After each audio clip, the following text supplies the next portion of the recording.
মেহেরপুর জেলারই একটি উপজেলা হচ্ছে গাংনী উপজেলা। আর সেই গাংনী উপজেলারই একটি গ্রাম বা ইউনিয়ন বলতে পারি, সেই ইউনিয়নের একটি গ্রামে দাঁড়িয়ে আছি মঠমোড়া।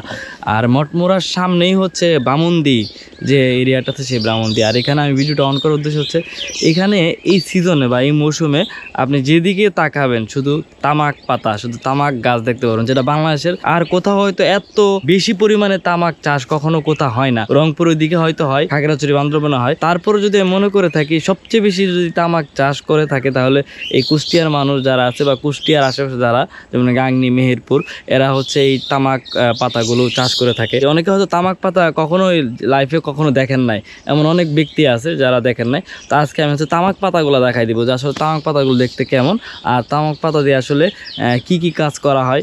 আর এখানে এই তামাক পাতার পাশাপাশি এখানে কিছু গম দেখতে পারবেন, গমের চাষ করতেছে এই এরিয়াতে। খুবই রেয়ার প্রকৃতির যেসব ফসল আছে এগুলো হচ্ছে এই গাংনী উপজেলার বিভিন্ন গ্রামে এই ফসলগুলো পাবেন। যেহেতু গাংনী উপজেলাটা অনেক উঁচু জায়গা, সেই ক্ষেত্রে এখানে এইসব ফসলগুলো খুব সুন্দর করে ফলানো যায়।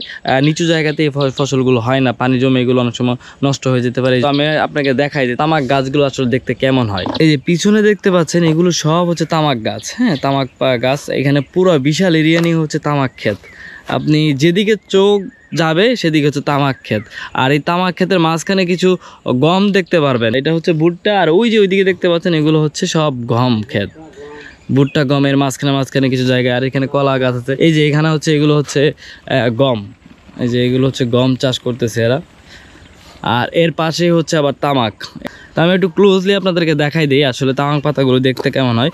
এই তামাক পাতার পাতাগুলো বিশাল আকারের, বিশাল সাইজ হয়। এই হচ্ছে তামাক পাতা। আর এই পাতা দিয়ে হচ্ছে দুইটা আমি এই যে কাকার কাছ থেকে জেনে নিয়েছিলাম যে আসলে এইগুলো প্রসেসগুলো করে কীভাবে। উনি বললো এগুলা নিয়ে ওরা শুকানোর পরে তারপরে এটাকে আরও কিছু প্রসেস আছে, ঘরে নিয়ে পুরানোর পরে বিভিন্ন কোম্পানি এসে এদের থেকে এগুলা বিভিন্ন রেটে কিনে নেয়। আর এগুলো নাকি বিভিন্ন গ্রেড আছে, প্রত্যেকটা গ্রেড অনুযায়ী একটা দাম থাকে আর কি। তো এই তামাক চাষ নিয়ে অনেকে নানান বিরূপ মন্তব্য থাকা সত্ত্বেও এখানে যারা কৃষক আছে তারা এটা চাষ করতেছে। আমাদের এই তামাকে আপনার বিভিন্ন কোম্পানি নিয়ে যায় আমরা পুরানোর পরে ওখানে যায় মিলে পিসার পরে বিড়ি তৈরি হয়, সিগারেট তৈরি হয়, বিভিন্ন রকমের মানে বিড়ি, সিগারেট, ব্যঞ্জন এটা। আচ্ছা, আপনি কি এমনি সিগারেট তো খান নাকি? না, আমি সিগারেট খাইনি। আচ্ছা, আপনি কি এটার পক্ষে না বিপক্ষে? আমি যখন খাইনি, এখন এই তো বিপক্ষ, আমার পক্ষ না এটা আমরা।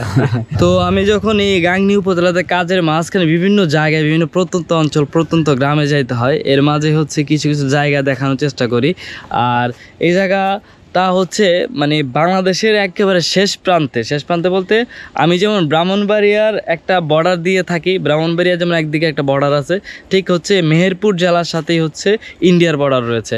এটা আমি বাংলাদেশের আরেক প্রান্তে থাকি, আরেক প্রান্ত থেকে আমি এই প্রান্তে এসেছি কাজ করার উদ্দেশ্যে।